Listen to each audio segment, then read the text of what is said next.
I think that this is one of the most underrated weapons in Battlefield 2042. This is the SVK. It's a DMR semi-automatic rifle, and the reason it's so good is because of its insane damage potential. If you build this correctly, and it's actually really hard to build it wrong, but if you build it correctly, it has incredibly good travel time on the bullets and essentially just deletes people because of its two-shot body shot kill potential. So I'm gonna go over how to playstyle this because it's a little bit different if you play with rifles or you play with SMGs or whatever you do.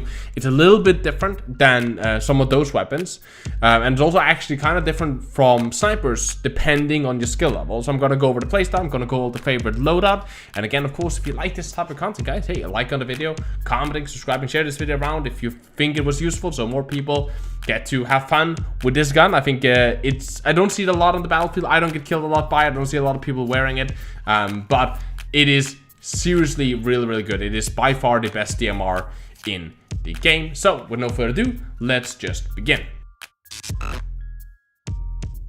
Now, the SVK loadout is actually quite simple. Of course, you choose the optic that you like. I think that the starting optic, which is the 4x, is really shitty because the reticle itself is so big and bulky and just impossible to see accurately where you're aiming. So I personally hate that. I normally played with the M22 3.5X. It's one of the first optics that you unlock. On top of that, I really like to have a red dot on it from time to time, changing up a little bit of the playstyle. You can actually use, when you complete the loadout, you can actually use a red dot at longer ranges with this thing. High power rounds, which is the rounds that you start with, is a must, just because that is the rounds that will allow you to do two-shot body shot kills. It does about 60 per round, no matter really any range. So even with armor, you still two-tap people if you have high power rounds on. However, if you pick something like the extended mag, then you will end up not being able to two-shot. You will have the 3 shots, and at that point, the entire point of the gun disappears. With the fire rate of this gun, the fact that it's a DMR, having 3 shots is just gonna ruin it. So you have to play with high power rounds. If not, then this gun is completely useless. Again, you can use whatever grip you want. I normally use the BCG light grip, but the Cobra grip is also nice. It just depends if you're gonna move while shooting this or if you're gonna stand still. That once again kind of depends on your playstyle. Play around with both, see what works for you and your playstyle. Of course, I have a preferred playstyle that I think people should use to get the most value out of the specs of this gun. But you can kind of choose what you want.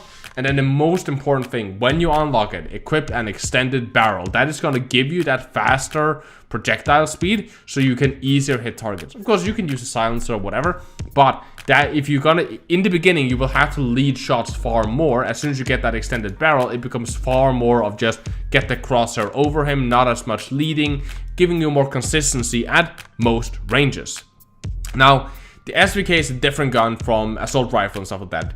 Because it's a DMR and it's semi-automatic, you can't just spray people down. It also doesn't have the best hipfire accuracy, and it's not very good when you spam it. The bloom on this gun, please just remove bloom from the game, but the bloom on this gun is just too much. When you spam it, you will often feel like your bullets start flying around it, so you gotta find like a paced firing rate to take people down on. Then again, remember, you just need to body shots, and this is kind of where it becomes right, because if you play it right and you play correctly, rifles won't be able to challenge you at range. Snipers will have to, if you fire at the same time, they headshot you, you die, of course, but if they body shot you, your fire rate is so much faster that you will kill them. You will shoot the same time, trade 1 bullet each, but you will get that second shot off much faster, killing the sniper. So against most people, unless it's like an assault rifle that's in your face, you will dominate them heavily.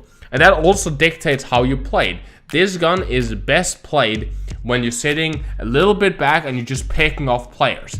That's where this gun is devastating. It's far more of like you control the battlefield. You're not always, diving into clusters of enemies. You can make it work, but that's not what this gun is used for. The fact that it has the slower fire rate, the fact that you don't have a lot of ammo. When you use the high power rounds, I think you have like 6 shots, granting you potentially 3 kills. But of course, if you miss 1 bullet, you don't have that kill potential. So I normally say 1 mag is 2 frags. It is 2 easy frags, potentially 3 frags, but nothing more. And that is the big limit. So diving into huge chunks of enemy, you don't have the fire rate and you don't have the ammo to use this like you would use a PP29.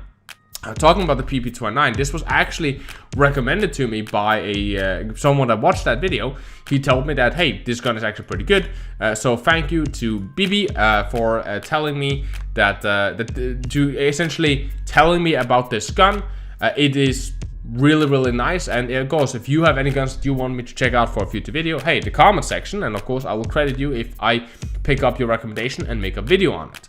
So again, sit back, lock down angles, lock down enemies, and that's how you want to play this game. Make sure you have the extended barrel, make sure you have an optic on it, and make sure you don't spam it. You don't want to shoot too fast. You want to find that sweet spot where you're hitting. Here it's more important that you hit both shots than you spam and you start missing, because of the fire rate being so slow. Missing a single bullet, just like with a sniper, is so punishing. So you have to slow down and make sure you hit those shots individually every single time. There's no need to go for headshot because it's not gonna help. Just hit the body every single time and you will start cleaning house with this thing. Personally, I'm not a big fan of it. I don't find it that much fun, but then again, I'm a very aggressive player. I like to dive in with, you know, full automatic weapons and spray people down, or I like to play with a sniper because at range I can rely on satisfying headshots, and up close I can quick scope or no scope people, hopefully getting some frags, swapping to my pistol. I'm a very aggressive, flashy player, and this is far more reserved or conservative way of playing, where you play a little bit further back, you hold those, you know, you get some great angles, and you just start tapping away and start cleaning off players one after another. Again, this is so impossible for people to challenge you unless they are, you know, up in your face with an assault rifle or they headshot you with a sniper rifle. If it's none of those, then it's real difficult for people to trade you. But again, you can't engage multiple people, you don't have the ammo, you don't have the fire rate, therefore you have to play somewhat of a range. Narrow, tight corridors and hallways and stuff like that is really great for you because of that. You can just spam shot after shot, and because they do 60 damage per round, you're just peppering damage into opponents one after another and mowing them down. So you can feel immortal with this gun. You can really feel like nobody can challenge you at any range. You'll just tap, tap, dead. Next one, tap, tap, dead. And it feels like you're untouchable unless they fucking headshot you or dive you with an SMG. That's like the only two times where I felt that this gun wasn't up to par. But if you keep playing at those optimal ranges, you keep playing where you have the advantage, it's really difficult for people to counter you. Tell me in the comment section, what do you think about the SVK? What weapon should I check out in the future? And again, what's your favorite gun in Battlefield 2042 so far? What do you like to play? Is there anything that you think is underrated? I have an upcoming video on something that I personally think is broken. Like, it feels like they forgot to balance this gun. It's so strong, it one-shots people at medium ranges, close range, it doesn't fucking matter. Hip fire one-shots all day, all night. It's ridiculous, and that's the next upcoming video, hopefully. So I can't wait to make that. So if you like this type of content, of course, liking, commenting, subscribing is always greatly appreciated. Thank you guys so much for watching. Please remember to take care of yourselves, stay positive. I love you guys very much. Remember to tell somebody that you love them. As always, keep the enemy in your crosshair.